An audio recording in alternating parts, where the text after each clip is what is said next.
Net zero by 2050, blah blah blah, net zero, blah blah blah, climate neutral, blah blah blah. Climate activist Greta Thunberg का यह भाषण 2 साल पुराना है, 2021 का, जब उन्होंने ग्लासगो में हुई क्लाइमेट कॉन्फ्रेंस में दुनिया के तमाम नेताओं को लज्जित करते हुए यह कहा था कि क्लाइमेट के नाम पर सिर्फ ब्ला ब्ला ब्ला यानी सिर्फ बातें हो रही हैं और कुछ हो नहीं रहा, क्लाइमेट एक्शन नहीं लिया जा रहा। Build back better, blah blah blah, green economy, blah blah blah. पिछले 10-15 सालों में या ग्रेटा थनबर्ग की इस स्पीच के बाद भी जितनी रिसर्च रिपोर्ट आई हैं वो यही बताती हैं कि क्लाइमेट एक्शन के नाम पर कुछ नहीं हो रहा। मिसाल के तौर पर हाल में जो यूएन की इमिशन गैप रिपोर्ट आई है उसमें यह स्पष्ट तौर से पाया गया है कि 2030 तक दुनिया के धरती के तापमान को 1.5 या 2 डिग्री से कम रखने के लिए जो इमिशन कट की बात की जाती है वो इमिशन कट तो दूर, तमाम देशों के इमिशन आगे बढ़ रहे हैं, यानी उनमें वृद्धि हो रही है। तो ऐसे में धरती को कैसे बचाया जा सकेगा? ग्रेटा थनबर्ग ने अपने भाषण में यह याद दिलाया था कि दुनिया में अब तक हुए कार्बन उत्सर्जन का 50% से ज्यादा हिस्सा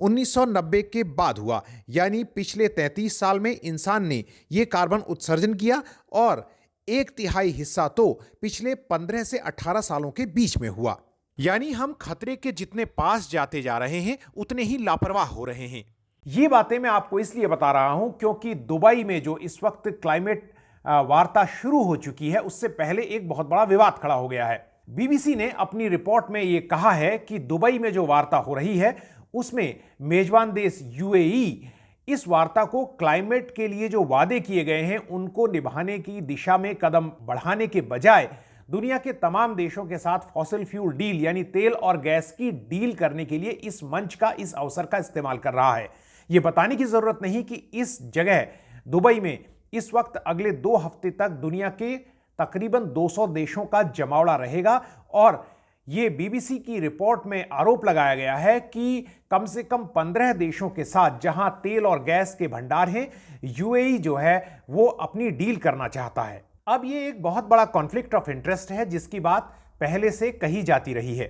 इस बार जो क्लाइमेट वार्ता है COP28 उसके अध्यक्ष अल जबेर हैं जो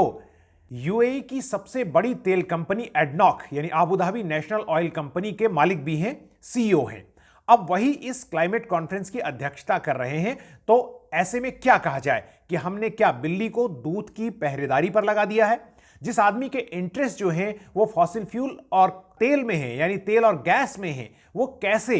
क्लाइमेट एक्शन की बात करेगा? हालांकि जब जबेर को अध्यक्ष बनाया गया था तभी यह सवाल उठा था, उनसे कहा गया था कि कम से कम वो इस कंपनी के सीईओ पद से इस्तीफा दें। हालांकि वो भी एक तरह का दिखावा ही होता क्योंकि असल में कंपनी की कमांड उनके हाथ में ही रहती। लेकिन जबेर जो है वो ग्रीन एनर्जी में भी अपना पैसा लगा रहे हैं और उनका यह कहना है कि वो क्लाइमेट एक्शन के लिए प्रतिबद्ध हैं। जबेर ने बीबीसी की रिपोर्ट का जवाब देते हुए कहा है कि क्या दुनिया के तमाम देशों के साथ तेल और गैस के व्यापारिक सौदे करने के लिए उन्हें इस क्लाइमेट कॉन्फ्रेंस का